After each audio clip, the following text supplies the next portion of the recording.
If you're here to learn how to give your students, your middle school students, a civic voice, you're in the right place.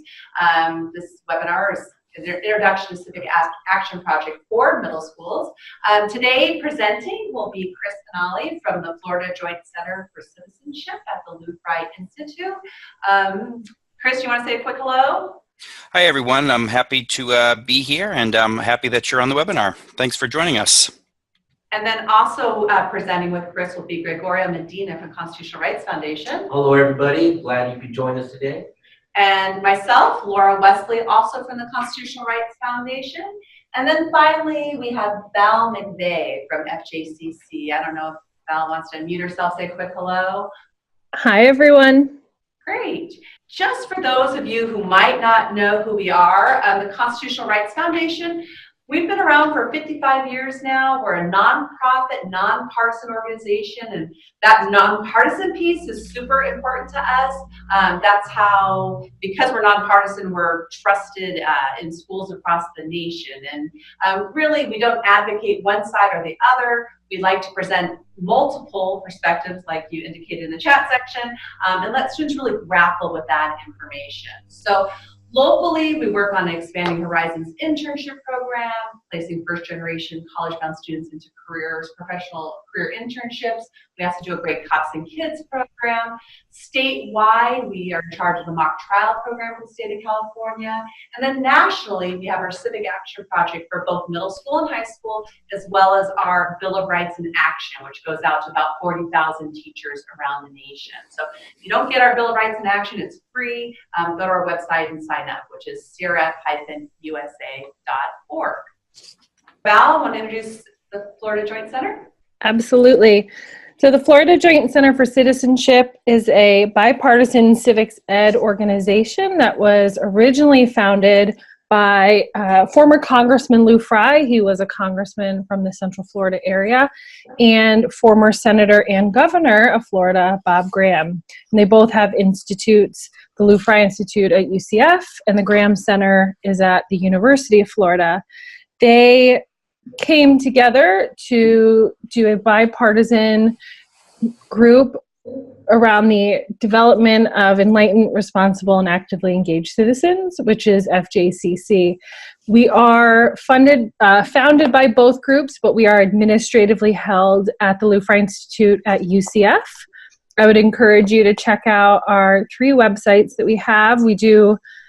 Our primary work is to support K-12 civics education in Florida. We do a lot of work with our middle school teachers who teach the year-long civics course, but we're doing more and more with other states. If you do not live in Florida, but you're looking for some good resources, check out civics360.org. Great, thanks, Val. So objectives for today's webinar, first and foremost, we hope to finish on time and get you out of here around 4:45, maybe a few minutes longer. There's lots of questions. But we really want you to walk away knowing what Civic Action Project is, why doing Civic Action Project is an important thing to do, why you might want to do this type of project with your students.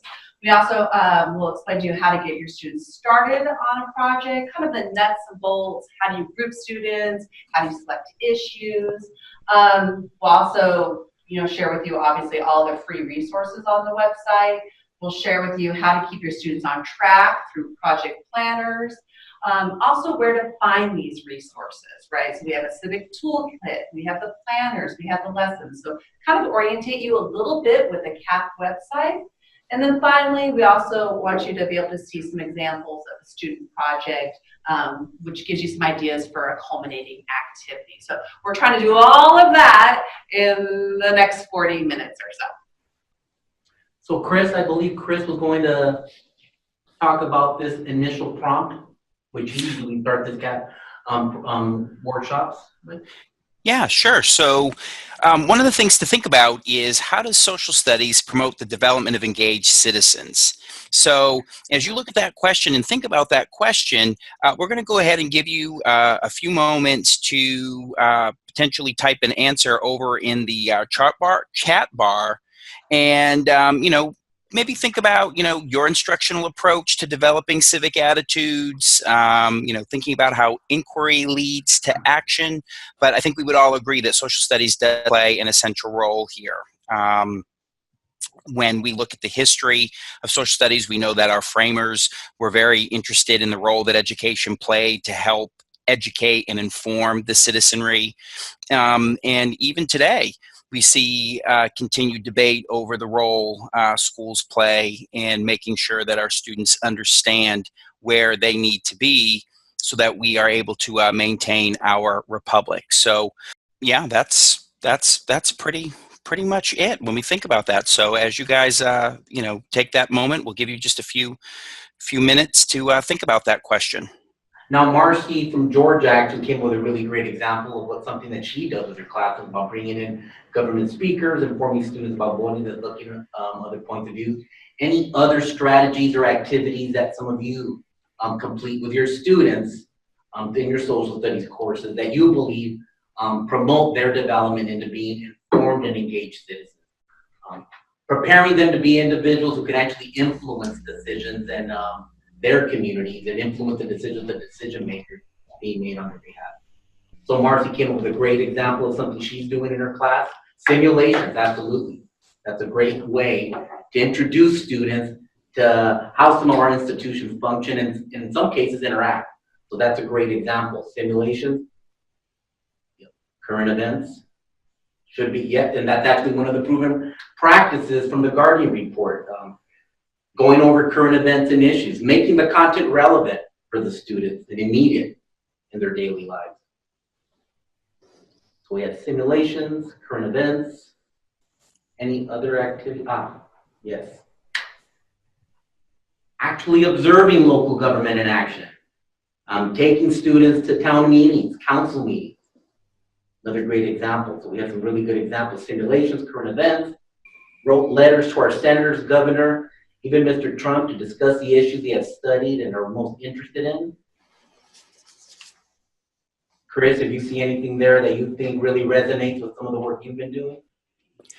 So I think my system's running a little slow. The questions aren't and the answers aren't popping up as quickly. So I'm just listening to what you've said, Gregorio. But I couldn't agree more. I think the suggestions in instruments that the teachers are using to be able to bring in active learning is spot on as far as thinking about how social studies contributes to engaged citizenship.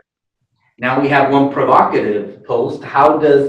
It might be interesting to consider how does social studies not promote the development of engaged citizens? Very interesting, because it kind of taps into why we develop programs like CAP to fill in some of those gaps where maybe social studies, traditional social studies, isn't necessarily preparing students to become engaged and informed citizens as adults. Yeah, that's a great question. Great, thought-provoking. At primary source documents, very valuable experience for the students to have, actually looking at some of the content, the source of the content that they're learning. I think we're ready now, Chris, maybe to talk about that next slide. Why do Civic Action Project?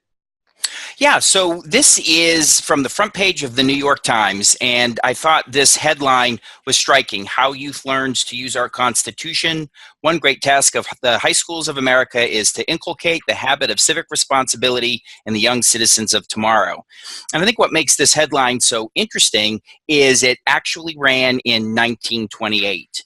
And here we are 90 years later still having this debate that we know that schools definitely play a role in helping to educate our students to be civically responsible.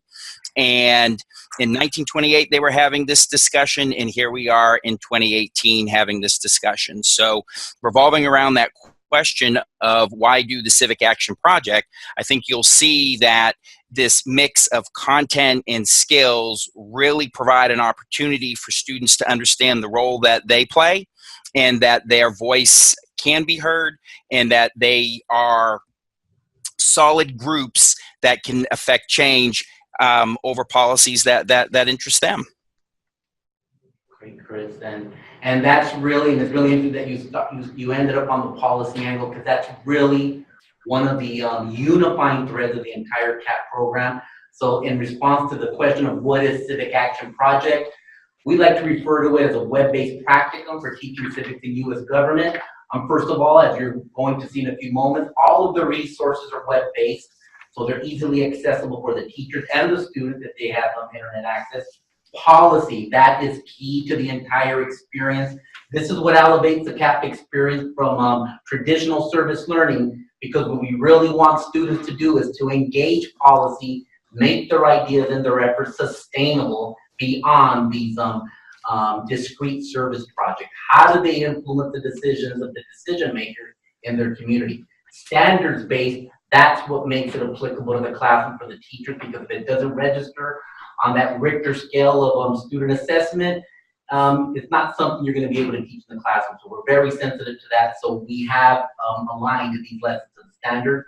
Student driven, this is what makes it relevant to the students. Students get to choose not only the issue, but each step that they decide to take to not only become informed, but actually address the issue through discrete civic actions.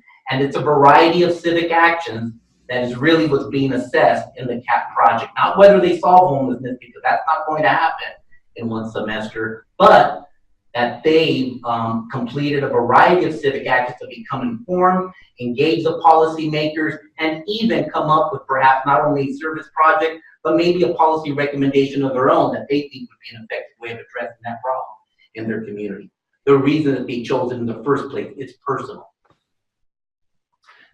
So student action. So we're going to start with a student project. I think it kind of summarized what CAP is by looking at some student work. So we're going to play this video, and as we're playing the video, we want you to go ahead and think about what the issue was that these students were working on, what the policy connection is, if you can find a policy connection, because sometimes that's a little bit harder to find, and then if you can identify some of the actions that the students took. Okay, so issue, policy, and action.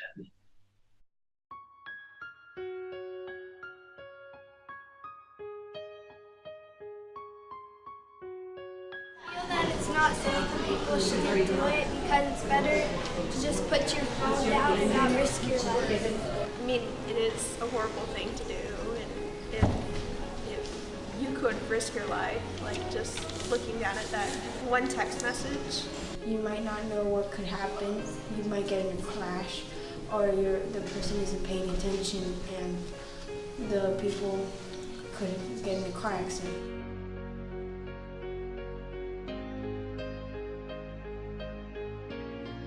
I believe it, but still both just shouldn't be done anyway. But in the news and in social media, you see plenty of stories of people dying because they're texting and driving at the same time. It just can't be done. Really? It shouldn't be that way, and that people should be careful what they do and control themselves. It's out there where people have been texting and driving and horrific accidents. Too many deaths, just don't do it. I feel that it does kill other people when you text and drive. Drinking can't be done either. You shouldn't be driving behind the wheel. You should have a designated driver for that.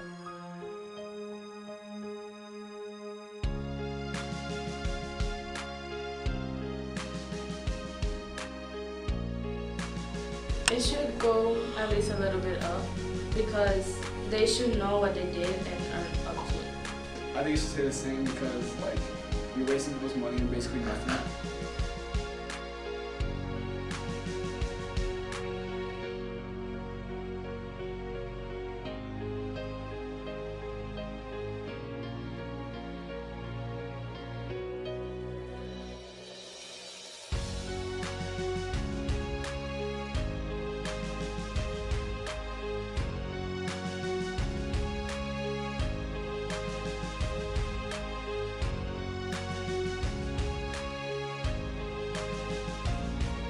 I think you should not text and drive because millions of lives died.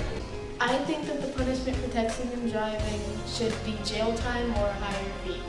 Loss of license. I think that the punishment should be a lot of money, and I think that they should take the license away.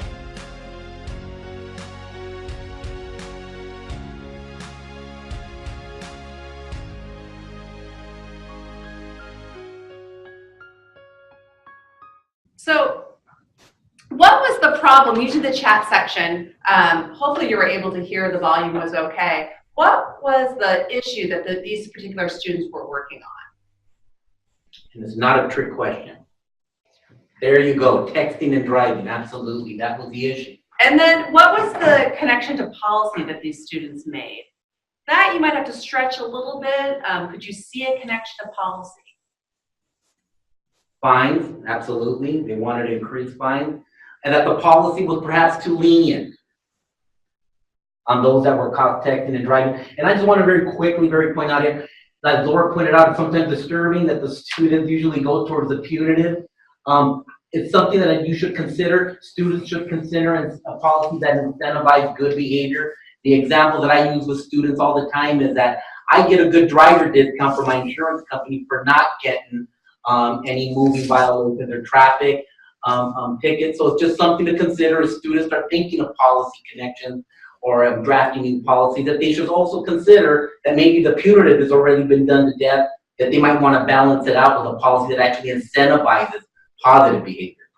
Yeah, and when I watched this video, I saw that the students were able to identify a policy. They were able to identify Florida's policy for texting while driving. They were also able to compare other policies from other states. So that led me to believe that possibly they were looking to modify Florida's current policy on texting while driving. It wasn't quite fleshed out, but that's where I think they were heading with this particular project. Good job. What about civic actions? What were some of the actions that you saw these students take?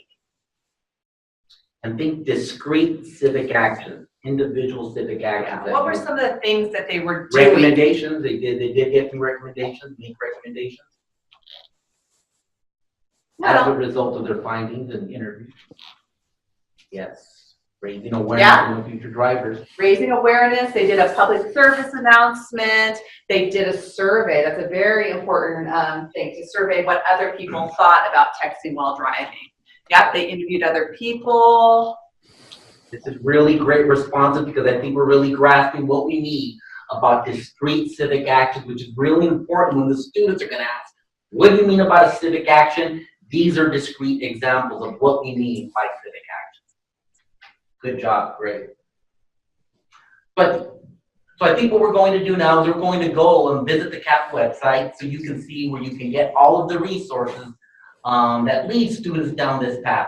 So once you register to the CAP website, you'll be directed to this dashboard for your middle school CAP. You'll see two different sets of lessons. We have one based designed to be used in the classroom, and then we have another one that's for an extracurricular, elective, or maybe a club model. For the purposes of this webinar, we're going to focus on the lessons required for the civics or government course. So click on that. It's essentially a collection of 15 lessons, not all of which are mandatory. Some are optional, some are homework assignments, but we're going to look at the very first lesson so you can get an idea of what each CAP lesson looks like. And they all come with an overview. We've aligned them with the civic mission of schools proven practices, some of which all of you seem to be practicing already. As of right now, we've only aligned it with the Florida civic standards, but we are going to begin aligning them with additional states moving forward. The objective, you have a list of objectives, essentially what the lesson was designed to accomplish, what the students will be doing. A list of materials that you'll need to deliver the lesson, all of them downloadable in PDF form, not only right there where Laura's hovering over, but over on the left-hand column. And finally, the procedure section, which is the step-by-step instructions for delivering this activity with your students. This particular activity focuses on students creating a profile of effective citizenship, and they do this by completing a citizenship brainstorm across the 4 categories of what does an effective citizen need to know, what skills do they need, what attitude do they demonstrate, and what actions do they need to take. And if you go over to the left-hand column, these are all the instructions with the closing discussion. And if you go over to the left-hand column, you will see a picture of the profile that these students create. And if you click on that profile, you will see some examples of typical responses that we've received from students having completed this activity. What's really powerful about this activity is that First of all, provide students with the context of citizenship. What do we mean when we say effective citizenship? And then they go about creating this profile of citizenship, which is a direct reflection of their values, what they think is important, and what they think are the important knowledge, skills, and attitudes needed to address problems in their community, because that's really their frame of reference. They're thinking about what does an individual need to know and do to solve things in my community. So that's the very first lesson, and that's pretty much the format of every lesson after that.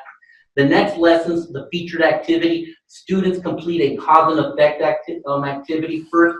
The teacher models with using the issue of litter. Students identify at least three primary causes, 3 primary effects, and then they follow up by looking at some policy examples, introduction of policy, and start looking for that policy connection and why it's important to connect policy to some of the problems and issues that they'll be addressing. Finally, in lesson 3, they're introduced to the proposal planner, but they complete a picture the problem activity. And this is a really critical lesson, because this is where the students are going to be narrowing the focus of their project. For instance, if they're going to be dealing with high school dropout crisis, they might say, we are going to address high school dropout crisis in our community by focusing on the primary root cause of peer pressure. And then that becomes the focus of their CAP projects as they develop it. And what we've done is we've designed project planners, and these planners are essentially a series of prompts that allow students to explain and document their progress, what is the issue they want to address, why they think it's important, documenting any policy connections, and also documenting their civic actions. Each one of these civic actions, as they continue to complete these planners, each one of these civic actions builds on the previous civic action. What's really important here is that they're documenting the entire experience. This is what you will, they will submit to you as a teacher, and this is where you can coach them, be a sounding board, essentially let them know, please move forward, or maybe provide them with some feedback, or maybe some cautionary notes on maybe what their next civic action should be.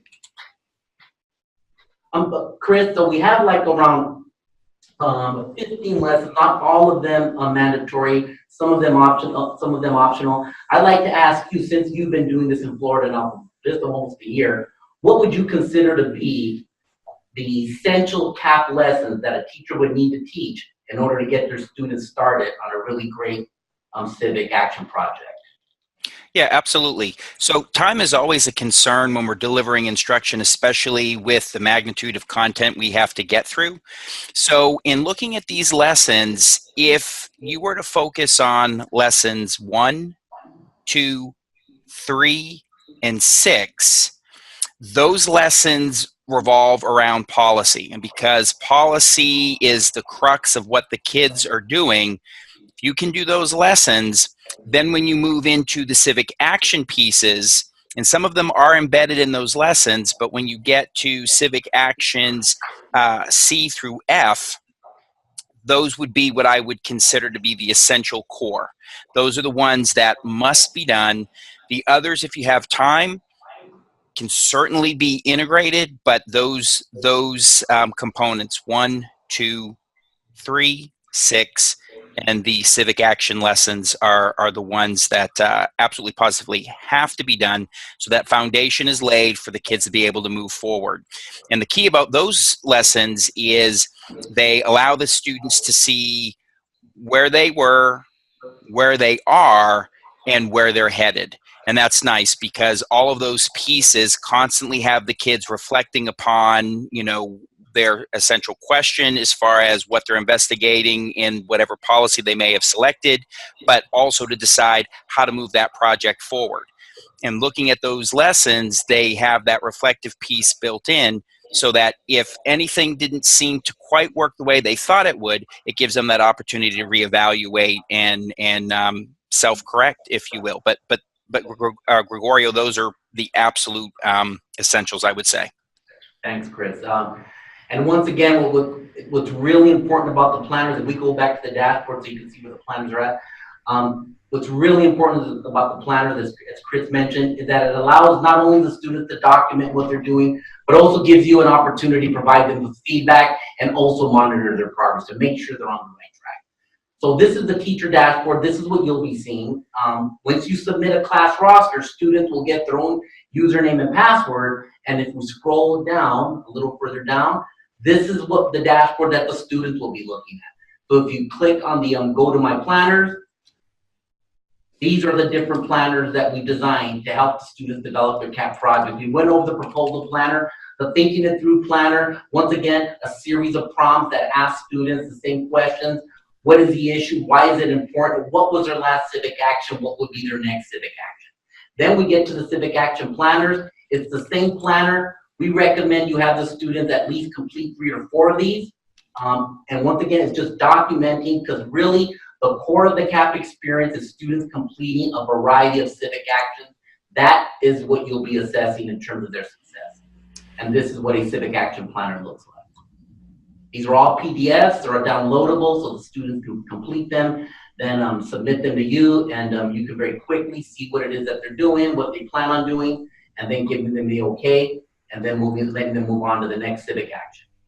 And finally, the report planner. This is where the students document, summarize their entire civic experience. Really important, because this is where they're going to reflect on what they learned. And if they had to do this project all over again, what would they do differently? Really important for the students is the toolkit. And the toolkit is an inventory of a variety of civic actions under these categories. For instance, opinion polls and surveys, one of the first civic actions students want to complete. It's a way of them becoming informed, not only about the impact of the issue, but the impact of what other people in their community feel about the impact of that issue, which will then inform their next civic action. So what's great about the Civic Toolkit is that when students are filling out their planners, they don't have to just guess what to do next. They can actually go to this toolkit, and every single PDF is a different type of action that they can take. So they can review all the different types of actions, decide what fits best for their particular issue that they're working on. And the toolkit really is your response when a student asks, what should I do next? You simply refer them to the toolkit and ask them whether there's a civic action there that they should be applying to their civic action project. And really the role of the teacher beyond doing those lessons is really just as a coach and helping them navigate the website to find the support that they're going to need. So as you can see, each one of these is sort of like a one-page tip sheet on a variety of civic actions. I want to go to the student act. Oh, we can go to the talk. Go to the talk. That's where students can actually post some questions about their civic action project and get some feedback, not only from other students, but we also have a CAP youth board that monitors this. It can give them some feedback on their project. And if we go to the student action, this is a great way to introduce a CAP project to students from the beginning. Just like we did earlier, you play a video for them, you remind them that it's a student-produced video, so it automatically becomes something that's accessible to them and something that they can actually do as middle school students.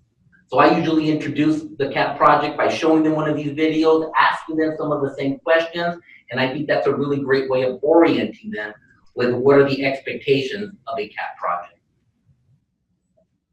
Gregorio, one question we got in the chat box is what the difference is between the required and elective versions of CAP. Well, the required lessons for CAP, first of all, there aren't as many lessons, and they're developmental. At least the first 3 lessons are developmental. They build upon each other. If you go to the lessons for the elective government course, and they're also designed for the classroom use, where the lessons for elective and government courses is really designed for a, after school program or some sort of elective that might be happening. And there's a lot more lessons, and if you click on that one, there's like 20 plus lessons there. A lot of the same lessons. Some of my favorite lessons are in this sequence of lessons, but some of these are standalone lessons. They're not all necessarily developmental. And once again, a lot more lessons to teach. So really, these are lessons that you might want to look at, decide whether it's something that your students would be interested in, or maybe they have a need in terms of a specific topic, and then teach a pick and choose, mix and match any way you think you'd like to design your civic action course outside of the classroom. Yeah, perfect. And just one thing I'll add. So if you're a teacher in Florida or in another state with a required middle school civics course or a middle school government course, the lessons that you might want to integrate into your core course would come from the required list. But if you, for example, have an elective on engaged citizenship or just leadership in the community, you can do the elective version, which will give you almost a full semester of lessons and support. Right. Especially any service learning requirement. These are perfect. These would exceed any of the expectations of service learning. So they would be really good for that if you had a service learning requirement that a lot of, it's usually an elective course in a lot of high schools or sometimes sort of an after-school club model. So those lessons would be very suitable for that. So just to recap, getting started with CAP in these 3 easy steps, register, of course, to the website, teach the lessons, submit your class roster so that then the students can have access to the online resource such as the toolkit and the planners and the student action page, and prepare them for a culminating activity where students reflect on their civic experience. Some of those PSAs that we showed you already, they're an example of something that the students can showcase at a presentation to either their classroom, but ideally to an audience outside of their classroom. Maybe it's other classrooms on campus. Maybe they go to an actual town meeting or a city council meeting and present their project there. It's a way, this is what makes it project-based learning, sharing their findings to not only raise awareness, but promote civic action with an audience outside or beyond their campus. We know it can be a tall order. It can even be a tall order for high school students. It can be a tall order for middle school students. But based on the feedback we've also gotten from Chris and some of the examples that we've seen, it's definitely something that is really within the capability of middle school students to accomplish. And it doesn't have to be a video. We have students who create basic websites. We have students who create PowerPoint presentations or Google Slides. So there's a variety of different ways that they can present you know, all of their research and actions that they have taken to try to impact their problem. Another example of a culminating activity that I've seen a class do here, or a school do actually in California, and it's actually a high school, but what they do is a requirement for all seniors to do a civic action project. And what they do is they, at lunchtime, they have a civics fair, and they require that the juniors come to the civics fair so they can see the different examples of civic action projects that the seniors worked on, so that the following year when they do CAP, they already have some sort of basic orientation about what they will be doing. So those are just some examples. Next, just kind of a little bit more about the nuts and bolts of managing a CAP classroom. Chris, I don't know if you want to share some of your experiences with that. Sure. So across the state, we have teachers that are actually integrating the required version.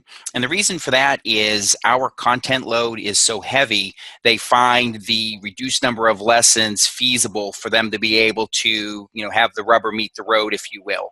Because these lessons are, you know, the skill-based, so as they cover their content, they can go ahead and integrate the actions when it's appropriate based on their curriculum map or whatever the case happens to be.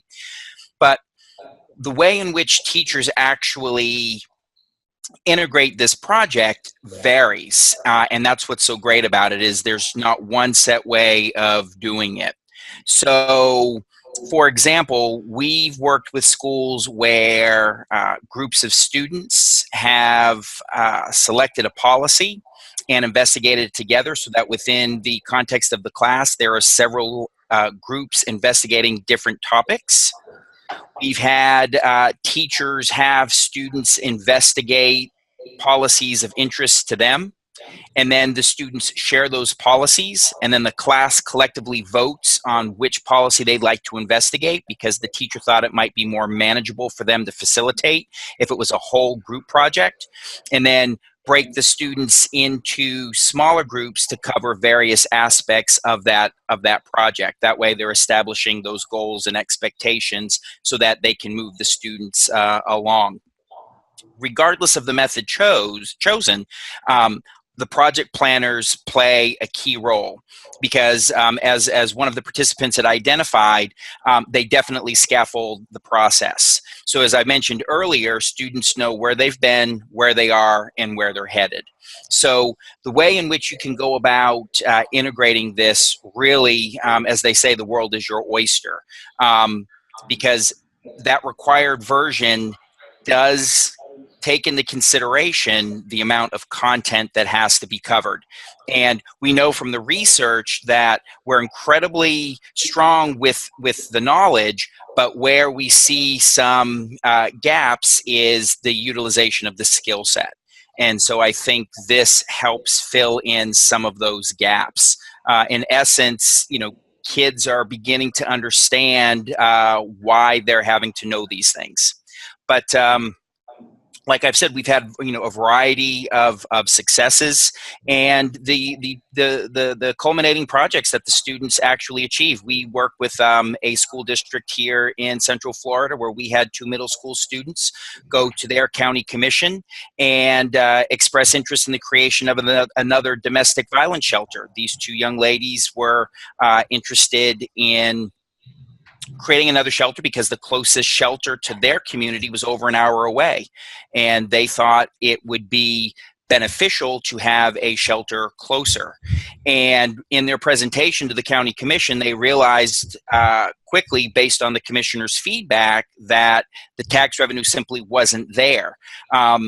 And while their initial outcome wasn't what they had hoped for, they were able to raise awareness around the issue, generate support within the community. And what I think is fascinating about this example is these are 12-year-old students, 2 young ladies who were interested in this and, carried this project to its end and actually, presented before an authentic audience.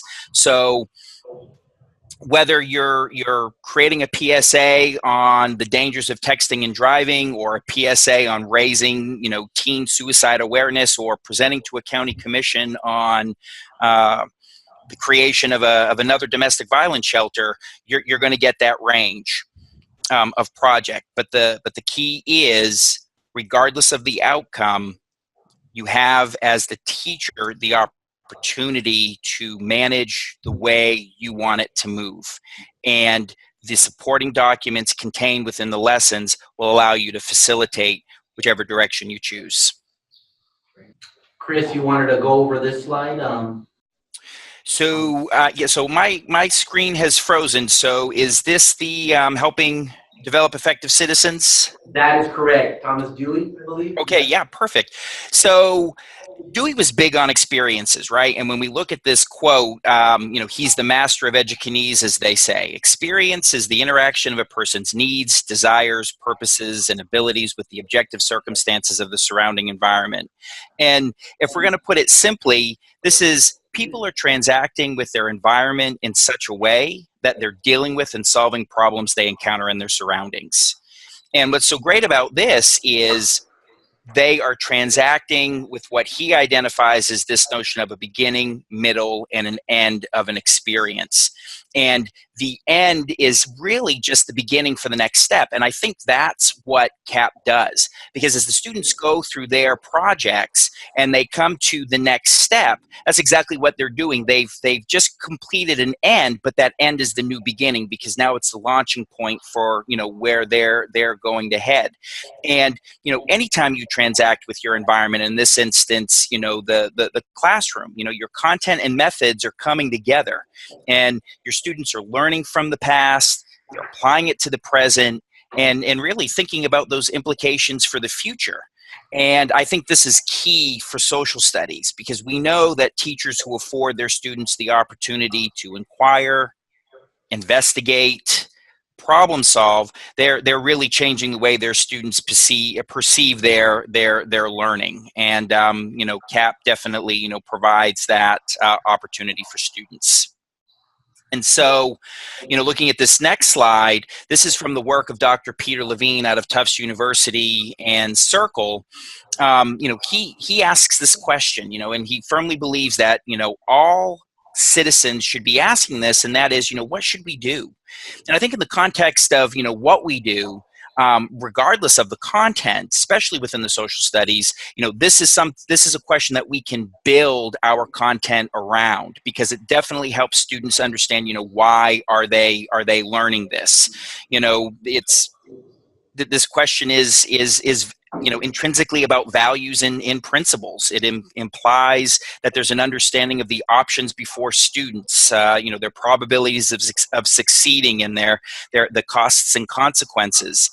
And to be able to come to, an outcome, there are some skill sets that are necessary here, right? Deliberation, collaboration, and then through that deliberating and collaborating, the development of civic relationships. And, when we think about it, we know that our system is built on this assumption that, citizens would deliberate with one another, they would talk and listen to different people, from themselves.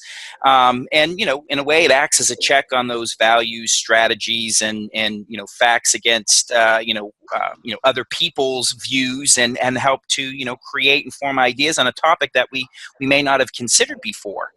And all of this leads to that idea of, consensus building, that, we now can connect, talking to the action, through that collaboration. And I think what the CAP project does is it helps to create these civic relationships amongst students that under any other circumstance, they may not necessarily have, generated a friendship, but they end up establishing a civic relationship, a civic friendship, because these revolve around an issue of concern. And we know that our students have issue concerns, that they are interested in things that are going to drive their work. And so I think by thinking it through with this question, it definitely helps to guide the hand, so to speak.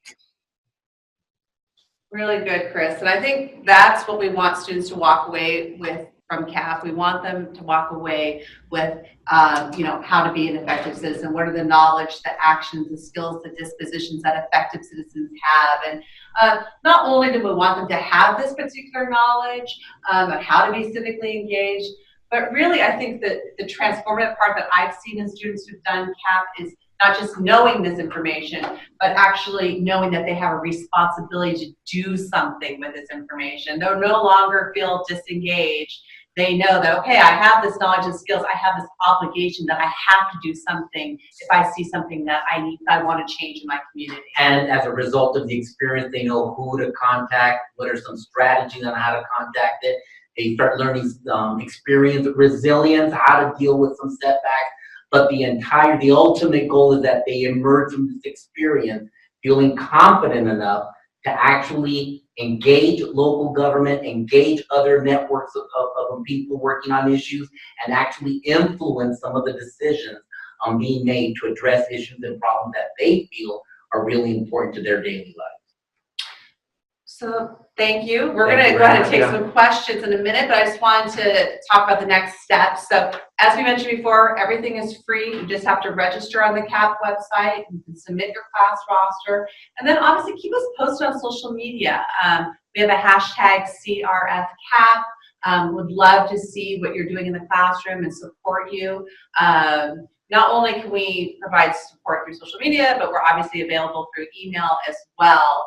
At any time, we're happy to walk you through if you don't understand something or want a little bit more information. We're happy to have one-on-one, conference calls with you or a group of teachers if that's what you're doing. So at this time, we'd like to take some questions. I saw one over here earlier, and I think it might have been from Kent about having, it might be, if you do something like CAP, is it subversive? Are the principal going to get upset, or the community might get upset? And I guess I like to address that because that is a concern with some administrations. And I think just approaching your principal and letting them know that this is something that you're going to be doing with your students often can alleviate any concerns they have. And also the fact that you're not promoting your students be activists necessarily for a particular issue. These are student-selected issues, things that they generally care about, and it has some legitimacy because not only are they connecting it to a real policy that other people thought was an issue or a problem, but they're also persuading you as a teacher with the planners about why this is really important and why it's important to people other than themselves. And I think that's key. Right. And one thing too, in terms of the local administration, you could encourage students not to make every issue that they want to address a campus-based issue, because then that might actually cause some logistical problems for administration if they have 8 groups of students demanding to meet with them about a campus-based issue. So you might want to encourage them to look at issues outside of the campus, because that's really where they're going to become really effective, really learning how local government works and who are the players, who are the decision makers in their company. Yes, you can, Anthony, you can register multiple classes during the same term. Simply indicate either the period or the classroom, and then what we'll do is we'll set up separate classrooms for you on the website. But yes, you can register multiple classrooms. If there are any other questions or concerns, please go ahead and put them in the chat. We're a little bit over on our time, about 3 or 4 minutes. So, you know, again, feel free to contact, you know, Gregorio or Chris. Here's their contact information, and you know, we're happy to support you all along this process. So, we'll stay on for Laura and Gregorio, just before, so Ken has a question, and I think you might be better suited to, you know, fit it on your side. But he asks, is there any data to suggest that this affects student attitudes about trust and effectiveness of government? I know we have some data on our side, being with the university, which I'm happy to share in just a moment. But I didn't know if you guys, you know, collected data and had anything to show for that. We do, and we hope that when we put the call up that all of you will respond to our teacher surveys. But we do collect data from CAP teachers annually and students annually, and we do see a lot of evidence of their attitudes in terms of how local government works and how they can engage local problems and issues. How there is a very positive increase as a result of their CAP experience, which only makes sense. If it's an experience that's facilitated in a structured manner for the students, they intuitively go to where they need to go to find the information they need and then apply it to something they really care about. So we do see a definite positive shift in attitude among students as a result of their CAP experience. I want to read that question again. It's about trust and effectiveness of government. That's interesting. What they do learn is that the government really relies on them. I frequently go into classrooms and I ask them, do they know who their council member is? 99% of the time, they don't know who that person is. I remind them it's the individual who gets paid to live in their community. That piques their interest. But that individual relies on their guidance and feedback in order to make decisions. Without their guidance and feedback, they'll make the decisions that they feel are right in a virtual vacuum. So what students do realize is that effective government really does rely on informed citizens who are actually providing feedback and guiding local government towards some of the solutions or strategies that they want to see implemented. So there's another question about difference between 6th through 8th grade, and I don't know, Chris, when you were working with the CAP students, were there a variety of grade levels, or was it just one grade level? Yeah, no. So we had a variety of grade levels. So depending on the school district, we've worked with schools that offer it as an elective, so they go for the whole semester. But a majority of our work is the integration through our civics courses. And depending on the district, we've had students mostly in the electives grades 6 through 8. But Florida may be in a unique situation because our standards and benchmarks are designed for the middle grades, so they cover 6 through 8. So regardless of the grade level that you're in, if you're in that course, those standards and benchmarks end up, you know, covering that range. But I'll be you know, straightforward and honest. I don't know that there really has to be any delineation because of the grade. I think that the way that the lessons are designed and that the way that the lessons are written, we kept the middle school audience in mind as we created and crafted these lessons. So I think they'll work across the board.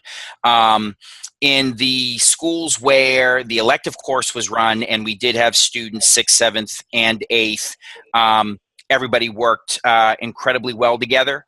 And I think the reason for that is, in this instance, these students were grouped based on their common policy interests. This particular school had the kids break into groups where they were revolving around a common interest. And so the teacher was running about 7 different civic action projects. But they had 6th graders, 7th graders, and 8th graders. So I really do think that the way they're designed will work across the board. Thank you, Chris. And Lakeisha had a question about suggesting whether or not the lessons could carry over, like starting with certain lessons in one grade level and then moving, using different lessons in another grade level. I wouldn't necessarily suggest that. I think staying within a particular time period provides students with some sort of sense of accomplishment. So maybe not going into another grade level. However, a couple things to be said about that. I think that they can do a civic action project at each grade level with a different amount of detail and maybe more expansion now that they have some basic knowledge. They can build upon their knowledge if you do CAP in 6th grade and 7th grade and 8th grade. That's another grade level. Another thought too about carrying things over.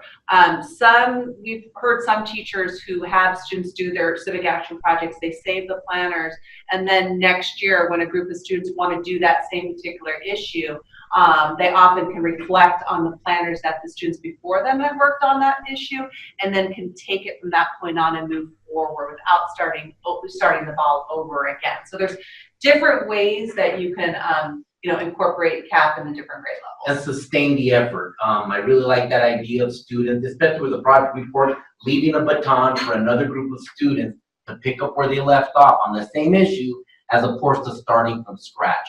And the students can also pick up where they left off in the next semester in terms of carrying over in grade. We have had instances where students continue to work on their civic action projects beyond the initial course that they started it with, as a result of the fact that they've ended up connecting with a lot of people in their community on an issue that they all feel passionate about. So now we're 10 minutes over our promised end time. This has been a really great discussion. I love reading about everything that everyone's doing, and really great and valuable feedback, really, on how this actually works and looks in the field. So thank you very much. Definitely, thank you. And again, any questions, don't hesitate to reach out. So thank you very much, everybody, for joining us, and we look forward to supporting you, and we look forward to hearing from you, and especially seeing some of the product that your students might create by the end of the semester or the end of the school year. So thank you very much. Thank you. Thank you. Thanks, Chris. Thanks, Val. Thank you, guys. We appreciate the invite.